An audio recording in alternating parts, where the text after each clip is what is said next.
成口都係肉到個肥膏，哇！呢個不得了，哇！你睇下，嗰種甩骨程度，佢精美嘅，好脆，係咁脆㗎。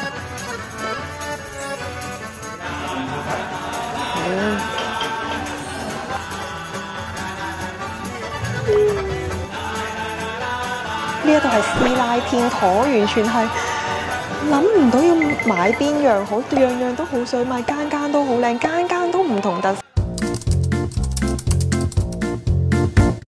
早晨，大家好，我哋而家嚟到沖繩啦，耶！今次我嘅旅伴咧係他他，之前有同過我一齊去梅窩嘅旅伴啦，係自駕遊啊！咁今次咧仲要係呢位小姐第一次嘅自駕遊啦，第一次興奮啊！我咁緊張？少少啦，OK 啦。其實我哋而家已經嚟到咗租車公司嘅陣地㗎啦。Okippo 咧係沖繩最大嘅中文租車公司啦。喺那霸嘅租車場點咧有5000尺咁大。之前我哋到達咗那霸機場嘅時候，職員已經喺嗰度停車場等我哋㗎啦，係揸住我哋呢一架小伙伴嚟等我哋咯。我們現在是要去那個租車公司，還是？先送你們到。哦，好的，好的，好的。用同一個車。是這的。好的，好的。我成日咧係以為會有架專車接送我哋過去嗰邊租車，原來係用翻我哋今次會租嘅呢架車過去嘅。我每天看 YouTube。你看日文的 YouTube 還是？頭先就已經去咗做呢個登記租車嘅手續㗎啦，而家就等緊 check 車啊！一陣間 check 車要好仔細咯，因為始終都係呢位小姐第一次租車啦。咁你一陣間要聽清楚人哋講啲咩咯喎，㗎啦，認真啲喎。去我哋個 IG 去睇呢個租車嘅注意事項，一定要睇，一定要睇。拍咗個好 detail 嘅注意事項 IG Reels 版。想補充下嘅係呢間租車公司好正嘅位係，無論係前台同我哋溝通嘅人員咧，係講中文之外，即係廣東話。啱啱嚟機場接我哋嘅嗰個 staff 咧，佢係識得普通話嘅日本人嚟嘅，咁所以成個流程都好 soft 好舒服，完全唔會話聽唔明佢講咩，即係你又唔使驚嚇架車係應該點樣揸啊，啲嘢應該點樣用啊，全部嘢都唔使驚會聽唔清楚。就算今次我哋第一次自駕遊咧，都完全唔使擔心咯，因為所有嘢咧都可以同你講解得好清楚，你係確保到你會知道佢講緊啲咩。我哋今次嘅小伙伴，今次租嘅呢架車係好細架嘅 Honda 嚟㗎啦，因為租車公司事先咧有問過我哋個揸車經驗係點啦，咁就話第一次自駕遊嘅咋，同埋兩個女仔行李又唔係好多，咁所以就安排咗一架細啲嘅車，應該會容易駕馭啲啦，泊車都易泊啲。今次係第一次自駕遊啦，所以我哋 check 車都要 check 得仔細啲，好驚有啲咩差池，唔想有任何一樣嘢唔識用，好似上次同李生咁樣呢，我哋連個 GPS 點樣用都唔知啦，咁所以今次我哋係諗住 check 得好仔細。要問清楚，所有嘢都要知道係點樣用嘅，確保都唔會有錯漏啦。就唔可以轉右嘅，係。咁因為佢時間咗啫，係。要等佢完成。係。係啦，咁同埋呢度呢幾位啦，上地嗰度又係一個單位啦，嗰度紅燈嘅。日本車嘅 GPS 都係用唔到嘅，所以租車公司建議我哋用翻自己電話嘅 GPS。唔知係咪日本嘅通病都係咁嘅，而且上次6月都有係咁。而家已經出發到我哋第一站咧，就要去咗食晏先。而家已經係差唔多12點㗎啦。第一間咧就揾咗沖繩嚟一定要食嘅沖繩麵啊，叫做 Okinawa Soba Ebon 咁樣啦，唔知有冇讀錯。咁呢間餐廳咧，其實佢係一個 fusion 嘅，少少新式啲，就唔係一般傳統嗰種沖繩麵間排隊熱店嚟嘅。上網做咗 research 咧，係可以去到寫名登記咗先。等嘅時候咧，我哋可以去隔離行主街，由啱啱機場去呢一間餐廳咧，只係車程正常嚟講啊嚇15分鐘左右嘅啫。咁我哋而家就差唔多到啦，一陣間去到睇下多唔多人。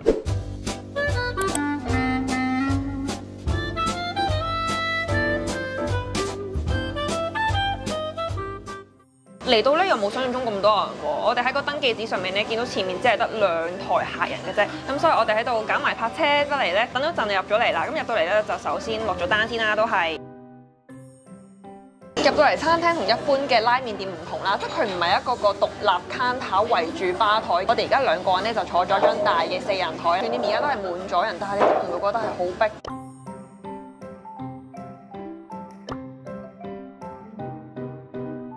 聽佢飲個湯先，好濃味喎！佢有少少咧法式嗰啲清湯咧，熬到好重味。我呢個湯醬油嘅昆布魚湯味嚟嘅。我唔係好覺得佢好蕎麥麵，因為我平時食開嗰啲蕎麥麵咧係滑身一啲嘅，呢一個係有拉麵嗰種咬釘皮，我哋叫咬感咁樣咯。試下豬書先，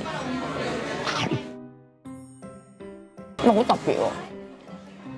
我以為咧佢係高湯嗰啲豬咧，就係唔係話好滑身嗰隻嘅，即係佢都小柴，但係你估唔到柴得嚟嗰種味係好，我可以唔食個麵，淨係食呢個肉咯。好食。甜甜的呢一個五花腩係，成口都係溶到個肥膏。我試一試呢個先。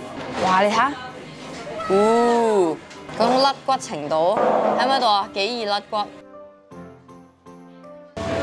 呢個不得了，呢嚿豬軟骨好食過呢一嚿五花腩好多。佢用個汁老咗咧，係咪佢有燒過？成件事香好多咯。係濃郁嘅味啊！芽菜係炒過㗎嘛，佢用嗰啲黑椒啊、牛肉汁炒過。牛肉係牛肉碎嚟嘅喎，即係佢唔係一塊塊嘅牛肉片。飲下個湯先，我好期待個湯啊，好濃啊！好味啊個湯，好有鑊氣咯！我會形容個湯係有陣炒嘢嘅鑊氣味。我中意豬係啊，因為我平時好少會食煎魚湯啊，或者嗰一種清湯，我會嗌呢啲牛啊油淋嘅湯，所以我覺得未去到話我會揀呢個多過嗰個。芽菜好食，肥肥嘅芽菜入味，但係依然仲好爽口。冇我想象中咁煙韌，似普通麵條，唔係特別煙韌。我麻麻地個麵條咯，反而似刀上，似啊，佢似刀上手製嘅麵條。你話佢係咪好煙韌嘅麵條就又唔係。試下肉先，佢係碎上肉嚟嘅喎。我食多少少麵豉味，佢應該係用麵豉醬醃過嘅呢個牛肉。佢唔係唔好食嘅，但係咧又未去到話我會特登嚟日本食呢個麵。但係你嗰個會，呢個豬肉同豬軟骨係我會。即係我哋已經係可以交換嚟食咯，一人中意一個多啲咯。係啊，我咪可以放低啦。我好想試下加呢個酸薑，睇下個味會唔會唔同啲咯。有紙唔知喎你話？加咗酸薑，唔知個味會唔會解膩啲咯？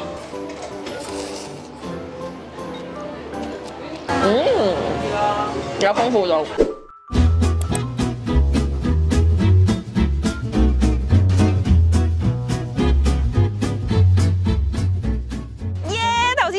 而家嚟到湖屋咧就係可以去睇陶瓷嘅，呢條係陶瓷一條街啦。咁我哋出發 ，Go！ 你知唔知呢啲獅子咧係沖繩嘅，好似一個守屋神咁樣。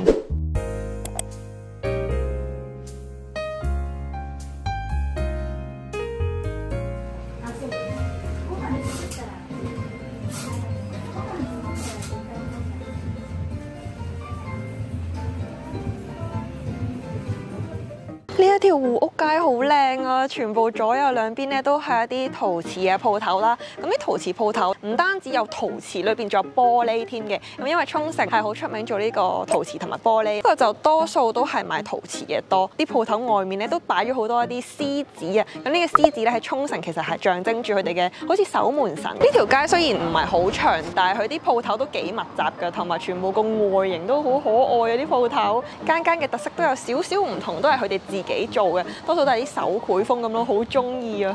哇，行到嚟呢一間係我上網預先揾咗嘅陶瓷鋪頭，呢間係好出名噶，好多人都會嚟。好靚啊，好可愛啊，入去睇下。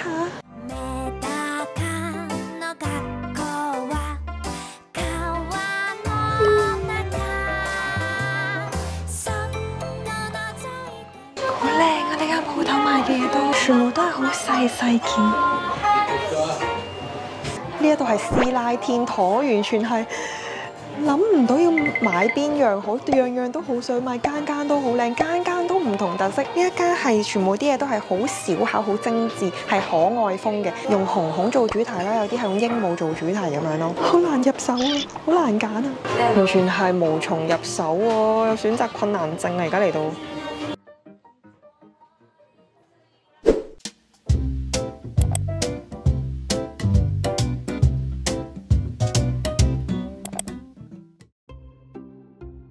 一間係間選物店嚟嘅，就唔係全部都係鋪頭自己做嘅，有啲唔同嘅作家放喺度嘅作品。嚇！但係冇用嘅喎呢個嘢。嚇，但係萬幾啖泥都多啲喎。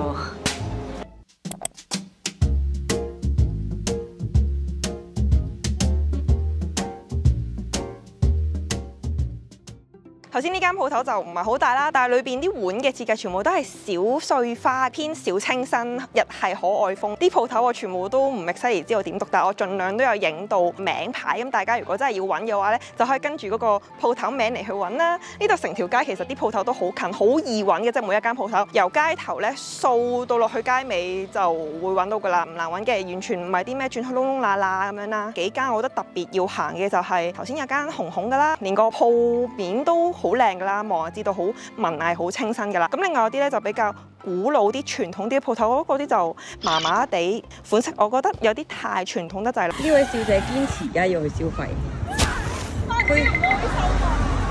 佢有種物慾啊！真係冇用都好想買咯。原來真正嘅消費狂喺呢度。唔係啊，我係對呢啲仲話拍我啊！你先係嗰個人 ，OK？ 已經唔知第幾次入嚟啦，又係冇緊呢個杯啊！你猶豫決定呢個小朋友。A few moments later， 而家就嚟到呢一條叫做港村外人住宅，係一個比較文青啲嘅小區。呢個 area 咧其實好細㗎咋，我哋啱啱揸車過嚟嘅時候咧，已經係一眼望晒啦，係一個圓咗個 U 型咁樣嘅啫。每一間鋪頭咧，好似有啲，其實好似外國我呢度啲小屋仔咧，小屋咁，間屋就係一間店咁，似香港銅鑼灣隔離少少嘅大坑。不過呢一度就唔係淨係得餐廳 cafe， 有啲係有少少陶瓷同埋玻璃咁嘅手工藝品嘅都有啲。呢間係我其中一間想去嘅鋪頭，係一間選物店嚟嘅，佢哋。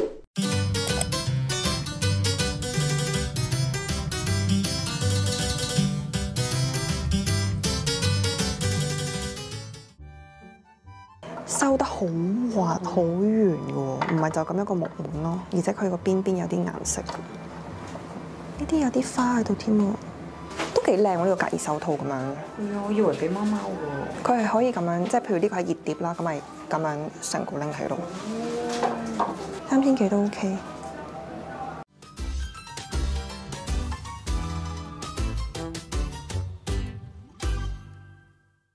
呢間鋪頭其實正常嚟呢度咧都係必嚟嘅，專食水果撻嘅。但係今日禮拜二係佢哋公休日啊，唉！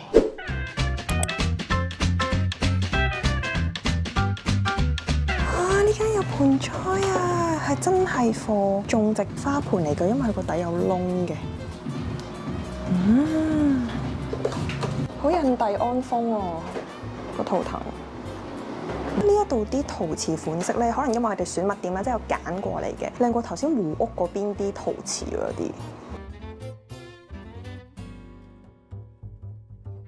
好靚啊！呢度啲碟真係靚過頭先湖屋嗰啲啊，我覺得。我覺得係精挑細選，呢度可唔可以4隻？咁可能係啱啱我度，都可以幫你。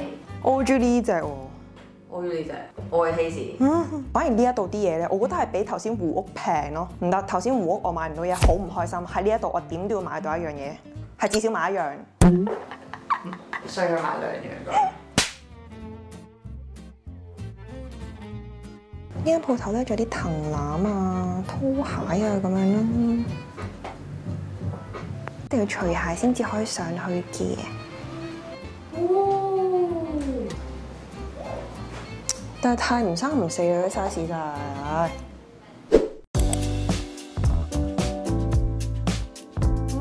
好靚啊！呢一間選物店都。呢間我哋呢呢一間係專賣好麗路㗎，都係嚟呢個港村外人住宅區一定要買小點心。可以試食下呢個星星曲奇。硬曲奇，好吃嗎？紅薯。咁特別，紅薯。真係好硬，我完全食唔到紅薯味，但係食到好香牛油味。少少嘅啫，紅薯都好少嘅。好笑啊！呢個係咪火龍果啊？店員推介我哋呢個川本店限定海鹽味。就佢咯。係啊，好啊。This one salt plain and coffee。呢個多。呢個多哇，好精美啊，好似玩具啊，得佢。我哋而家買咗呢一個可麗露，佢係可以自選4款，係咪？我哋買4款嘅，係啦，780 yen 就4粒。其實我人生第一次食可麗露，你食過未啊？我食過啊。我未食過。咁你食先，品評一下佢係咪一個好嘅？但係佢好細粒咯，即係比起我平時食開嗰啲。好脆，係咁脆㗎？我第一次食咁脆咯。係嘛？我咩咩想點？喂，有咩推？喵喵亂入，喵喵亂入。咩事咩事？蠢蠢欲動，蠢蠢欲動。想跳想跳係咪？唔想跳。但係覺得佢係咪一個好食嘅可麗露啊？正常。味道好好食。我試下先，我第一次食。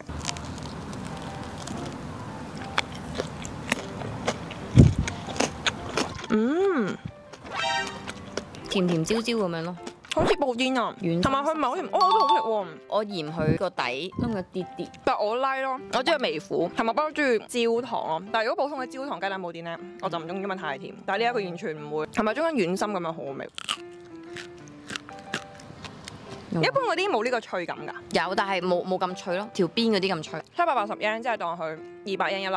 香港買一粒好似都貴嘅喎，幾多可麗露呢樣嘢？10蚊一定唔得啦，20零蚊起條，同 macaron 咁樣咯，你當。佢只可以 keep 到佢隔日咯，唔可以買翻香港做手信咯呢一個。我哋下一站去食豚肉鍋，嚟到沖繩一定要食嘅阿古豬。出發啦！出發啦！出發啦！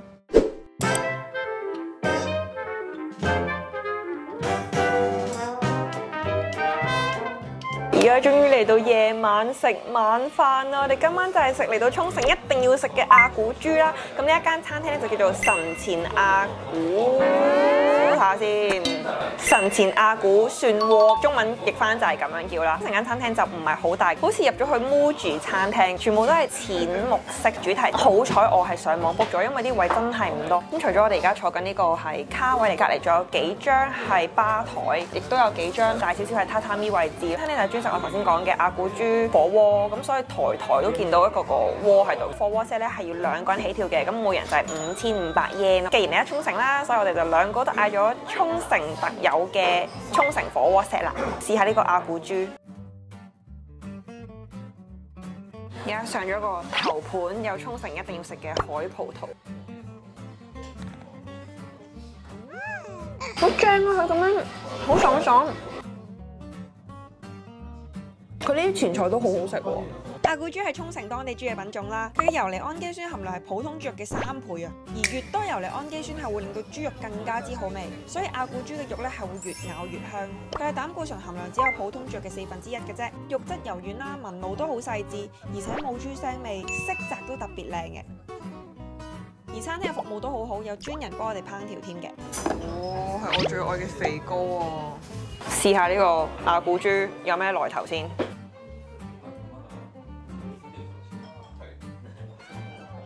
佢個肥膏位完全唔明硬，係入口即溶㗎，咬下咧，佢溶到你成個口都係充斥住嗰個豬香，配呢個柚子醬好調味，好 fresh，提升晒成個豬嘅味道，同埋解膩啊，解一解佢個豬嘅肥膏味。佢旁邊有個蘿蔔蓉同埋葱咧，可以添加落去個醬汁裏邊，連埋呢個豬一齊食嘅。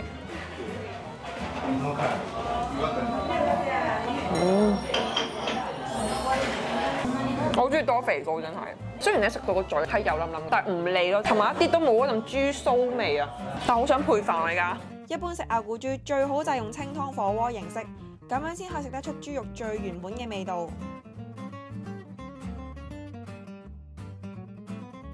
中意呢個湯底啊，佢係就咁，應該似係清水啊，清湯啦，咁佢就係得一塊昆布嘅啫，完全唔會改變到你肉嘅味道咯，食晒個肉嘅鮮味嘅。呢間餐廳嘅 staff 咧，全部都算係精通英文，佢哋全部都講英文好流利啦，同埋佢會主動過嚟同你傾偈添咯。咁頭先個 staff 咧就同我哋講，問我哋係咪香港人啦，跟住問我哋過嚟第幾日啊，然之後介紹我哋呢度有啲咩好玩。沖繩嘅姑姑。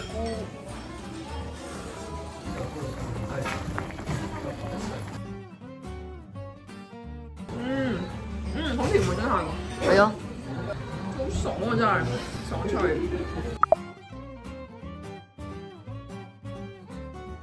我哋哋呢個 set 咧仲有包埋沖繩麵嘅，又係沖繩麵啊！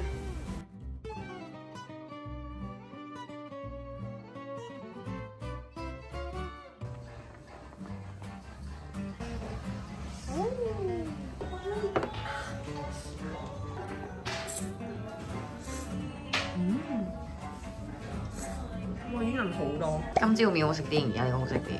講麵條嚟講係呢一個。呢支嘢咧係店鋪自己整嘅，有酒薑嚟嘅，係咪啊？好辣添啊，仲要係。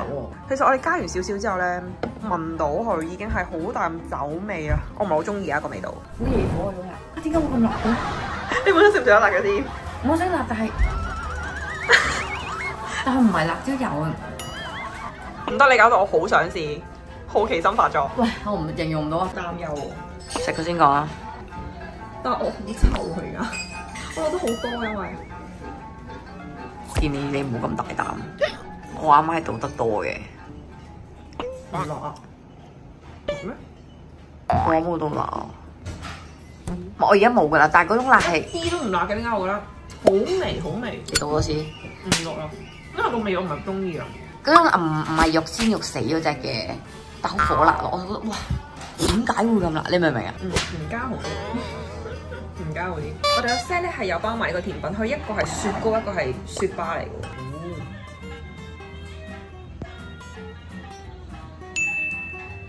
係你唔中意雲呢拿雪糕啊？